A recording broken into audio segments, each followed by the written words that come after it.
Welcome to the Ample Knowledge. We are going to start the second part of the chapter Some Basic Concept of Chemistry. Here is the link provided to you of the previous part what we have studied. Part 2nd Chemistry class Unit 1st Some Basic Concept of Chemistry. The content which we are going to cover today is nature of matter, state of matter, properties of matter, classification of matter. In nature of matter, we are going to study what is matter, what are the things which are come in category of matter. Anything which occupies space and has mass are called as matter. In simple language we can say जिस भी चीज़ का अगर मास होगा और वो space occupy करेगा तो उसको हम क्या बोल देते हैं, मैटर बोल देते हैं. You are sitting on a chair. Now tell me, you are a matter और chair is a matter. Even you are occupying the space and chair is occupying the space. Both are matter. And you have a mass and even chair have a mass. Then both are matter. From this you can say any solid is matter. Now take the example of liquid. If you are holding a glass of water in your hand, that glass is full of water. The water has occupied the space in a glass and that glass has something mass. This shows that even liquid, the water, also have mass and have occupy space. This implies that any liquid is an example of matter. Gas. If you fill gas or air in a balloon, you notice that कि balloon फूल गया है. This shows that कि balloon के अंदर अब gas भर चुकी है. अब बलून का कुछ तो कुछ ना मास होगा. अब उसके बाद जब आपने उसमें गैस डाल दिया तो एयर डाल दिया, उसके बाद वो बलून कुछ ना कुछ स्पेस भी एक्यूपाई करेगा. इसका मतलब ये हुआ कि गैस का भी मास है, गैस भी स्पेस एक्यूपाई कर रही है, तो गैस भी क्या हो गया, मैटर हो गया.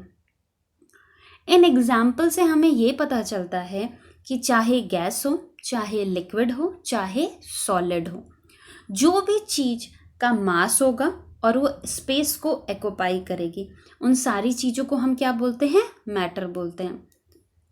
आई think the definition of matter is very clear to you. Now we will study the second, what that is state of matter. State of matter का मतलब होता है कि मैटर किस किस स्टेट में एग्जिस्ट करती है, किस किस फॉर्म में एग्जिस्ट करती है. अब हम जैसे कि पहले ही एग्जाम्पल हम ले चुके थे, उसमें हमने देखा था कि सॉलिड भी एक तरीके के मैटर हैं, लिक्विड भी मैटर ही होते हैं और गैस भी क्या होते हैं, मैटर होते हैं. तो इससे हमें ये इम्प्लाई होता है कि जो स्टेट है मैटर के वो क्या है, solid, liquid and gas. And आपको एक पिक्चर भी दिखाई गई हुई है इसमें. देखिए आइस है, ice which is a solid, that is matter. Water को ग्लास में भर दिया, उसके बाद वो एक लिक्विड स्टेट है, वो भी मैटर है. उसके बाद उस वाटर को एवेपोरेट करवाया जिसकी वजह से वो गैस के फॉर्म में कन्वर्ट हो गया, तो ये भी मैटर है. Now we are going to study the difference between solid, liquid and gas. I know you have studied these differences in your class 9th, but still in your chapter the nature of matter and the state of matter is there. That's why we are going to repeat this. Okay, first point, solid are rigid in comparison to liquid and gas.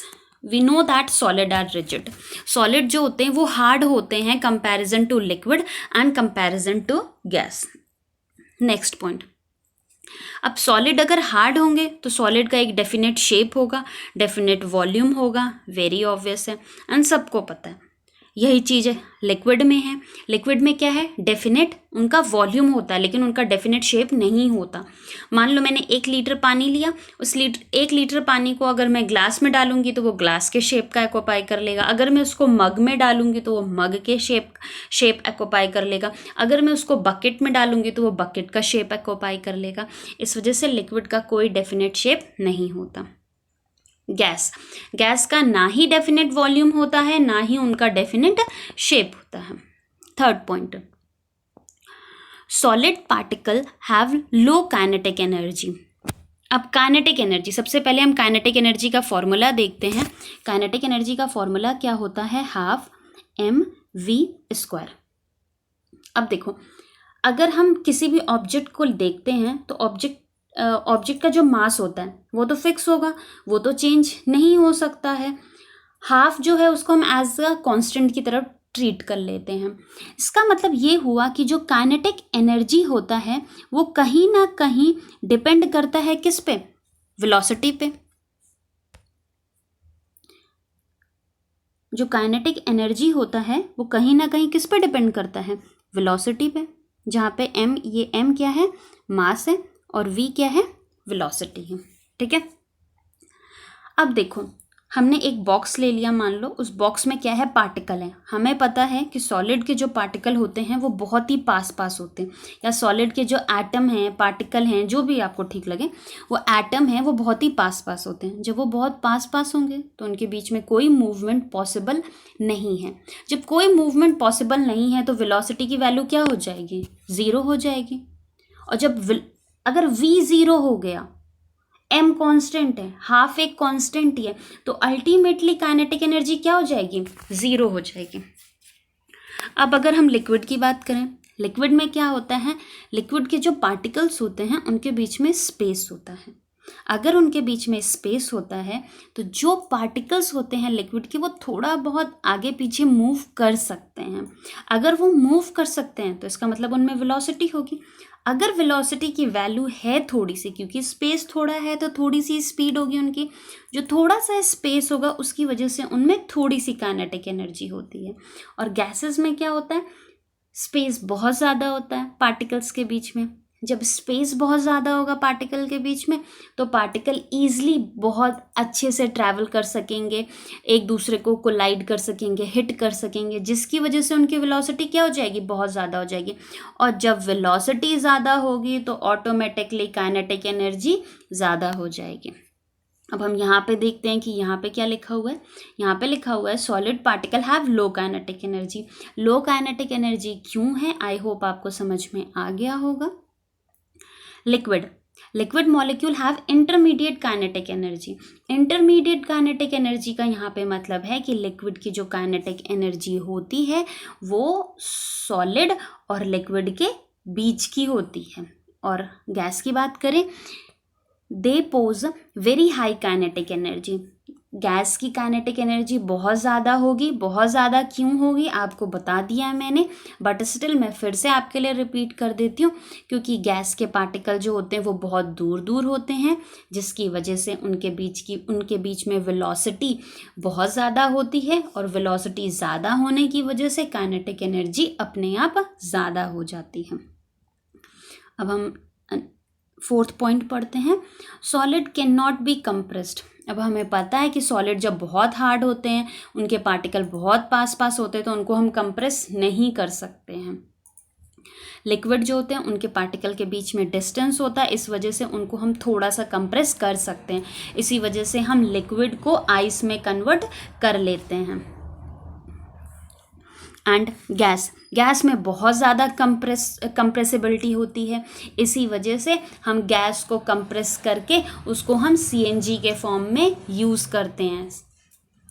Okay, अब हम next point पे आते हैं। यहाँ पे क्या है कि जो सॉलिड के पार्टिकल्स होते हैं उनमें बहुत ज़्यादा स्ट्रॉन्ग इंटरमॉलिक्यूलर फोर्स होता है।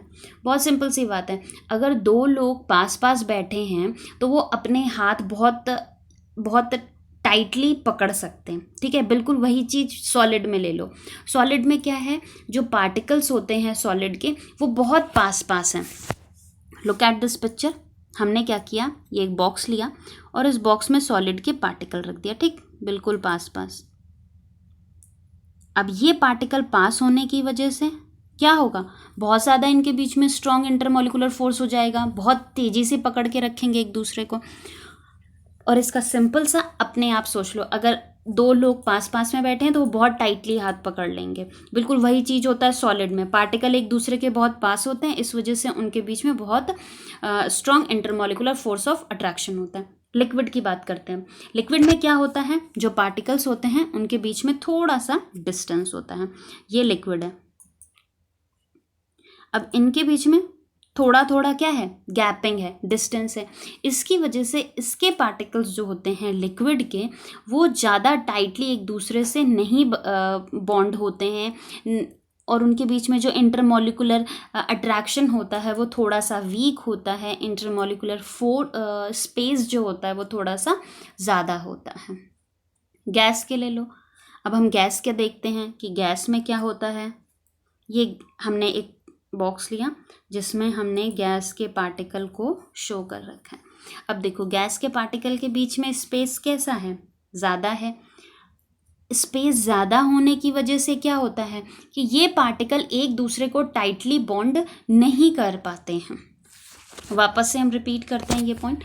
सॉलिड में strong intermolecular force of attraction होता है। लिक्विड में intermolecular force of attraction intermediate होता है बिटवीन सॉलिड एंड गैस का। और गैस में इंटरमॉलिकुलर फोर्स ऑफ अट्रैक्शन बहुत ही वीक होता है। इंटरमॉलिकुलर फोर्स ऑफ अट्रैक्शन का मतलब होता है सॉलिड किसी भी मैटर के अंदर जो पार्टिकल्स होते हैं, जो एटम्स होते हैं, उनके बीच का जो फोर्स होता है उनको हम इंटरमॉलिकुलर फोर्स ऑफ अट्रैक्शन बोलते हैं। नेक्स्ट पॉइंट, सॉलिड की डेंसिटी बहुत ज़्यादा होती है, वो बहुत पास पास होते हैं, इस वजह से डेंस होते हैं।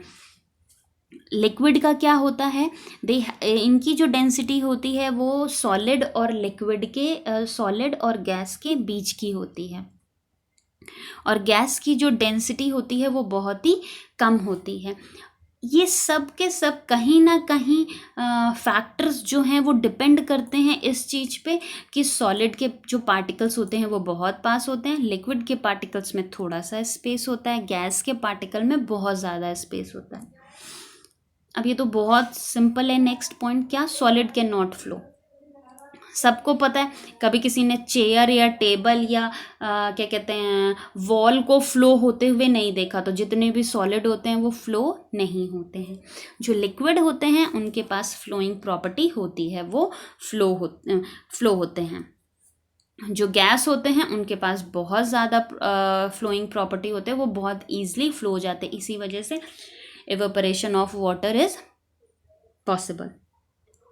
डिफ्यूजन रेट जो सॉलिड का होता है वो बहुत ही कम होता है। लिक्विड में थोड़ा सा डिफ्यूजन पॉसिबल है, गैस में सबसे ज़्यादा डिफ्यूजन पॉसिबल है। सबसे पहले जानते हैं कि डिफ्यूजन का मतलब क्या होता है। इंटरमिक्सिंग ऑफ टू और मोर पार्टिकल बाय इट्स ओन। अपने आप जब पार्टिकल एक दूसरे से मिक्स हो जाते हैं तो उसको हम क्या बोलते हैं, डिफ्यूजन बोल देते हैं। अब सॉलिड के पार्टिकल्स जो होते हैं वो खुद रिजिड होते हैं, खुद पास पास होते हैं, उनके बीच में कोई स्पेस होता नहीं है, तो उनमें तो कुछ और मिक्स हो जाना पॉसिबल ही नहीं है। एग्जाम्पल, अगर आपने शुगर लिया और शुगर के अंदर आप चाहो कि सॉल्ट को डाल दो और सॉल्ट जो है शुगर के अंदर मिक्स हो जाए, तो ऐसा तो नहीं हो सकता, क्योंकि सॉल्ट की जो क्रिस्टल्स होती हैं उनके बीच में स्पेस ही नहीं है कि सॉल्ट जाके उसमें अपनी उसमें जाके स्पेस को एक्यूपाई कर ले। तो इस वजह से सॉलिड में डिफ्यूजन पॉसिबल नहीं है। लिक्विड में थोड़ा सा डिफ्यूजन होता है। मान लीजिए आपने क्या किया, वाटर ले लिया और वाटर के अंदर इंक डाल दिया, और जब आप इंक डालोगे तो कहीं ना कहीं जो वो इंक हमने डाली हुई है वो थोड़ा बहुत लिक्विड में मिक्स हो जाती है, तो इस वजह से थोड़ा सा उसमें डिफ्यूजन पॉसिबल है। गैस में तो मैक्सिमम डिफ्यूजन पॉसिबल है। A very good example, perfume which we use in our home. अगर किसी एक बंदे ने परफ्यूम लगाया तो पूरे घर में सबको स्मेल आ जाती है उस परफ्यूम की।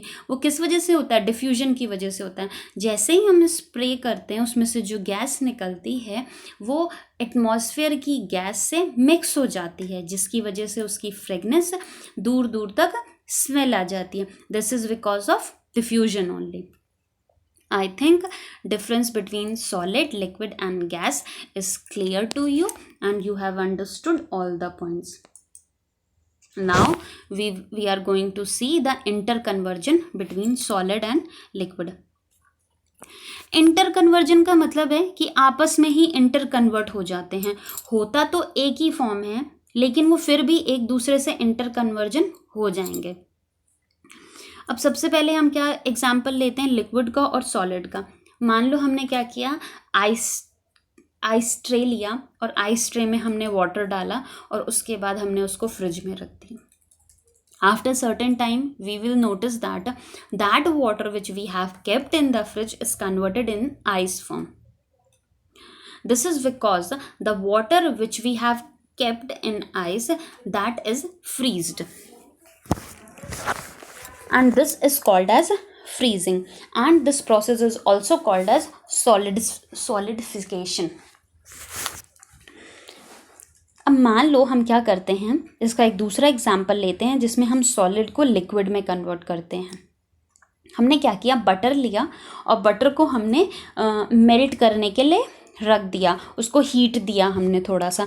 तो बटर जो अभी तक सॉलिड फॉर्म में था, जैसे उसको हम हीट देंगे वो क्या हो जाएगा, लिक्विड फॉर्म में कन्वर्ट हो जाएगा। तो वो कैसे हुआ, मेल्टिंग से हुआ ना, उसको हमने हीट दिया, वो मेल्टिंग से मेल्ट होके, हीट की वजह से मेल्ट होके और मेल्ट होने की वजह से वो लिक्विड फॉर्म में कन्वर्ट हो गया।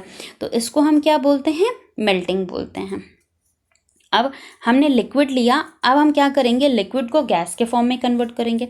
हमने क्या किया, लिक्विड लिया और उसको हमने हीट करने के लिए रख दिया।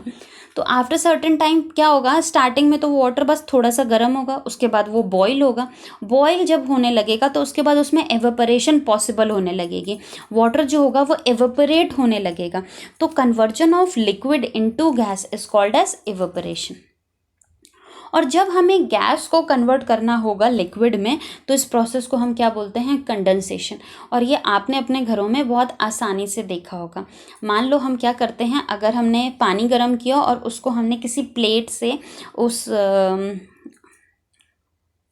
उसको हमने ढक दिया, जो हमने पानी गर्म किया उसको हमने प्लेट से ढक दिया, तो कुछ देर बाद हम क्या देखेंगे, प्लेट पे वाटर ड्रॉपलेट बन गए हैं।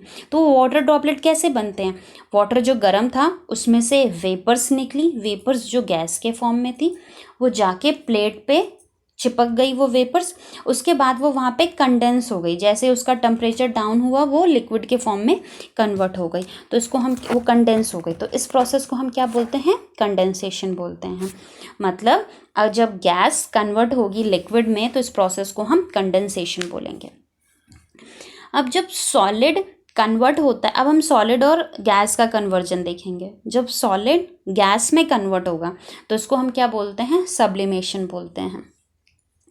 सब्लिमेशन का बहुत कॉमन एग्जाम्पल है camphor.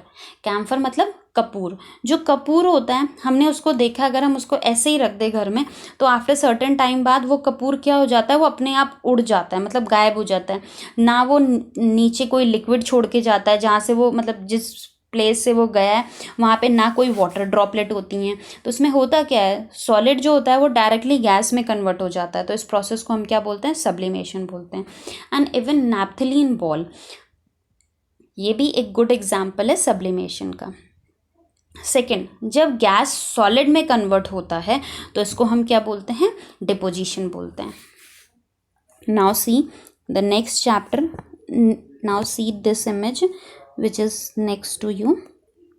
In this we see, suppose in this we see एक वाटर बॉडी है। इस वाटर बॉडी में क्या हो रहा है, वाटर जो है वो एवेपोरेट हो रहा है, वाटर ऊपर की तरफ एवेपोरेट हो रहा है। तो ये क्या है, लिक्विड स्टेट है, एवेपोरेट हुआ, किस में कन्वर्ट हो गया, गैस में कन्वर्ट हो गया। तो जब लिक्विड गैस में कन्वर्ट होगा, जब लिक्विड गैस में कन्वर्ट होगा तो उसको हम क्या बोलते हैं, एवेपोरेशन बोलते हैं। अब हम यहाँ पे देख रहे हैं, यहाँ पे क्या है, बादल हैं, क्लाउड हैं, ये बारिश हो रही है। तो ये जो बादल हैं वो क्या है, गैस का फॉर्म है।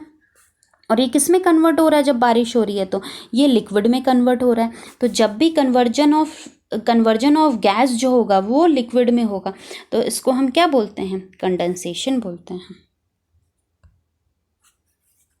Now the next topic is properties of matter. There are two properties of matter. First, chemical property. Next is physical property. Physical property क्या होती हैं? फिजिकल प्रॉपर्टी वो प्रॉपर्टी होती हैं which can be observed without changing the composition of matter.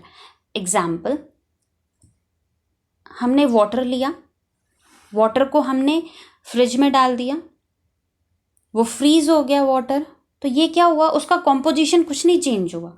Water जो liquid form में था उसका भी कॉम्पोजिशन H2O ही था, उसमें भी 11% हाइड्रोजन, 11.19% हाइड्रोजन एंड 88.81% ऑक्सीजन था. एंड जब वो आइस के फॉर्म में कन्वर्ट हो गया तो भी उसमें 11.19% हाइड्रोजन एंड 88.81% ऑक्सीजन ही था. तो ऐसी प्रॉपर्टी जिनका कॉम्पोजिशन ना बदले लेकिन हम फिर भी उनको पता कर सकें, ये सारी प्रॉपर्टीज़ क्या होती हैं? Physical property. Physical properties are those which can be observed without changing the chemical composition of matter. Example, color.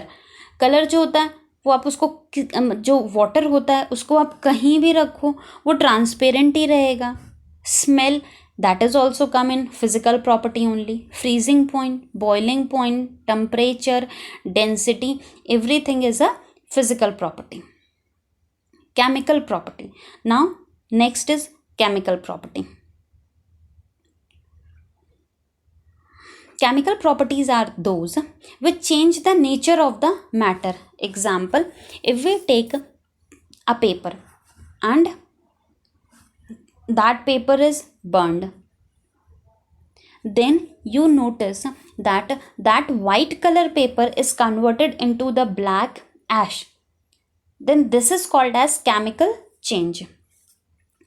किसी भी चीज़ का अगर हम किसी भी प्रोसेस से उसके कलर में, उसकी स्मेल में, किसी भी चीज़ में हम उसमें चेंज कर देते हैं तो इसको हम क्या बोलते हैं? Chemical change. एग्जाम्पल, मान लो हमने क्या किया, दूध लिया और दूध को हमने दही में कन्वर्ट कर दिया, तो ये जो दूध है वो दही में कन्वर्ट हो गया. This is also a chemical change. क्यों? क्योंकि उसके स्मेल में चेंज हो गया, उसके अपीयरेंस में चेंज हो गया, तो this is called as chemical change. Next example, corrosion of iron. Iron है वो बिल्कुल नया नया है तो बिल्कुल वो शाइन कर रहा होगा, अच्छा सा होगा, और जैसे ही उसमें कोरिजन स्टार्ट होगा मतलब उसमें रिएक्टिविटी हो जाएगी वाटर की और ऑक्सीजन की, तो उसमें क्या होगा, एक रेडिश ब्राउनिश सी लेयर बनने लगेगी उस सब्सटेंस के ऊपर. तो ये भी क्या है? एक तरीके का केमिकल चेंज है. तो केमिकल चेंज कैसे कैसे होते हैं? रिएक्टिविटी से हम पता कर सकते हैं उसकी chemical change, acid base and बाकी सारी चीज़ों से, इन सारी चीज़ों से हम उसका केमिकल चेंज पता कर सकते हैं. Now classification of matter. Classification of matter. Classification of matter में हम सबसे पहले देखेंगे, मैटर है उसको हम दो फॉर्म में क्लासिफाई कर सकते हैं. पहला क्या है? मिक्सचर. दूसरा क्या है? Pure substance. मिक्सचर को वापस से क्लासिफाई किया गया, homogeneous mixture and heterogeneous mixture. और प्योर सब्सटेंस को क्लासिफाई किया गया कंपाउंड एंड एलिमेंट में. सबसे पहले हम पढ़ते हैं कि मिक्सचर क्या होता है और प्योर सब्सटेंस क्या होता है. मिक्सचर वो होते हैं जो कंटेन करते हैं दो या दो से ज़्यादा प्योर सब्सटेंस, उन्हें हम क्या कहते हैं? मिक्सचर कहते हैं. एग्जाम्पल, हमने क्या किया, वाटर लिया, वाटर में हमने क्या किया, शुगर डाल दिया, तो वाटर क्या है? वो एक अलग सब्सटेंस है, और शुगर हमने जो लिया वो क्या है? वो एक अलग सब्सटेंस है. तो इसको हम क्या बोल देंगे? मिक्सचर बोल देंगे. जो एयर है ये भी क्या है? एक तरीके के मिक्सचर ही है. इस एयर में ऑक्सीजन है, कार्बन है, नाइट्रोजन है और भी बहुत सारी गैसेस हैं, तो ये क्या हो गया? एक तरीके का मिक्सचर हो गया. वापस से रिपीट करते हैं. Mixture are those which contain particle of 2 or more pure substance. Now, what is pure substance? When all the particle of a substance are same in chemical nature, they are called as pure substance. कोई भी चीज जिसमें एक ही तरीके के substance होंगे उन्हें हम क्या बोलते हैं? प्योर सब्सटेंस बोलते हैं. ओके. अब मिक्सचर को हमने दो चीज में क्लासिफाई किया, एक है होमोजीनियस मिक्सचर, दूसरा क्या है? Heterogeneous mixture. होमोजीनियस मिक्सचर क्या होता है कि जब हमने किसी भी दो चीज को मिक्स किया है एंड वो यूनिफॉर्म हो थ्रू आउट, तो उनको हम क्या बोलेंगे? होमोजीनियस मिक्सचर बोलेंगे. एग्जाम्पल, हमने क्या किया? एक ग्लास वाटर ले लिया, उसमें हमने 4 चम्मच चीनी डाल दी. अब जब उसमें हम चीनी डालते हैं तो हम देखते हैं कि नीचे चीनी डिपॉजिट है और ऊपर चीनी नहीं है. और जब हम उसको पूरा अच्छे से मिला लेते हैं तो पूरे लिक्विड में हम कहीं का भी उसमें वाटर ले लें, हर जगह शुगर का कॉन्सेंट्रेशन एंड वाटर का कॉन्सेंट्रेशन एक जैसा होगा. कहीं का भी आप पानी टेस्ट करेंगे उस ग्लास में, चाहे ऊपर जो सरफेस पे वाटर है उसका, चाहे जो बिल्कुल बॉटम में वाटर है उसका, हर जगह शुगर का कॉन्सेंट्रेशन सेम होगा, वो हर जगह सेम ही मीठा होगा. तो इसको हम क्या बोलते हैं? Homogeneous mixture. Homogeneous mixture are those mixture which are uniform throughout. And heterogeneous mixture क्या होते हैं? हेट्रोजीनियस मिक्सचर वो होते हैं जो यूनिफॉर्म नहीं होते हैं. एग्जाम्पल, हमने क्या किया? सैंड लिया और सैंड में हमने क्या किया? कोई ग्रेन डाल दिया, राइस डाल दिया या कोई दाल डाल दिया, तो हम क्या देखेंगे? सैंड जो होगा वो नीचे की तरफ डिपॉजिट हो जाएगा एंड जो हमने उसमें दाल डाली है या राइस डाला हुआ है, रॉ राइस, वो ऊपर की तरफ डिपॉजिट हो जाएगा. तो मतलब जो सैंड है और जो राइस है वो एक मतलब पूरा बराबर नहीं मिक्स होगा कंटेनर में. तो इसको हम क्या बोलते हैं? Heterogeneous mixture. एग्जाम्पल, हम सॉल्ट और शुगर का मिक्स कर लें, ये भी क्या होगा? बराबर मिक्स नहीं होगा, तो ये भी क्या हो जाएगा? हेट्रोजीनियस मिक्सचर होगा. मतलब हेट्रोजीनियस मिक्सचर वो मिक्सचर होते हैं जिसमें जो दो कंपोनेंट होते हैं वो यूनिफॉर्म नहीं होते हैं पूरे सॉल्यूशन में, तो उसको हम क्या बोलेंगे? हेट्रोजीनियस मिक्सचर बोल देंगे. अब प्योर सब्सटेंस को हमने दो कैटेगरी में डिवाइड किया था, एक था एलिमेंट, दूसरा था कंपाउंड. एलिमेंट क्या होते हैं? एलिमेंट वो होते हैं जो सिर्फ एक काइंड के एटम से बने होते हैं, उसमें सिर्फ एक ही काइंड का एटम होगा. That is first point. Second point, जो एटम होते हैं उनको हम अलग अलग नहीं कर सकते. एलिमेंट के जो सब्सटेंस होते हैं, एलिमेंट जिस चीज़ से बना होता है, उनको हम और छोटे फॉर्म में नहीं तोड़ सकते हैं. वो जिस फॉर्म में है उनको उसी फॉर्म में हम रख सकते हैं. इसका एग्जाम्पल देख लो. H2 गैस ले लो, हाइड्रोजन गैस ले लो, ऑक्सीजन गैस ले लो. मतलब कि ऑक्सीजन गैस अगर हमने लिया है तो हमें पता है कि ऑक्सीजन गैस किससे बना हुआ है? O2 से बना हुआ है. मतलब इसमें एक O और दो O से मिला होगा. इसका मतलब है कि ऑक्सीजन गैस बनने के लिए जो हमने ऑक्सीजन के एटम लिए हैं वो क्या है? सेम एटम है, only one kind of atom है. दूसरा चीज़, अगर हम ऑक्सीजन को तोड़ना चाहें, मतलब ऑक्सीजन के एटम को O2 को अगर हम तोड़ना चाहें तो वो पॉसिबल नहीं होता.